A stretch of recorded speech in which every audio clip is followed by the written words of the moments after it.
छाया सरकार स्ट्राटेजी रे बीजेडी दलीय विधायकों को विभाग बंटन करने समालोचना करिछि बीजेपी। गतकाली बीजेडी दलर 50 जन विधायकों को मिलिबा विभाग बांटिबा परे बीजेडी को कटाक्ष करुछि बीजेपी। विधायक बाबू सिंह कहछन्ति कि बीजेडी शासन व्यवस्था रे रहिबार हैंगओवर जायनि।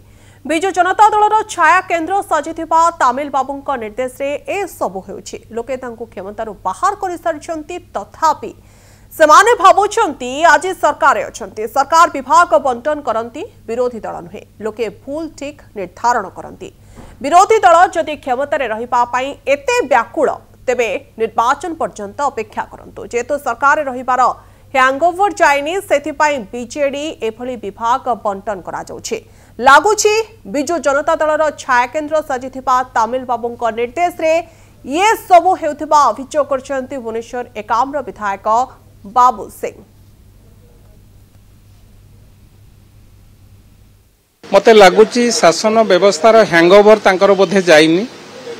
लोक तांकु क्षमतारू बाहर करि सारलेनी, किंतु से भाबुचंती जे आमे भी आज भी सरकार रे अछु। विभाग बंटन दायित्व सरकारंकर को विभाग रे के रहिबो, कोठी भूल ठीक हला ताकु मध्य जनसाधारण जो माने आज भारतीय जनता पार्टी को सरकार बसैचंती सेमाने निर्धारण करिवे।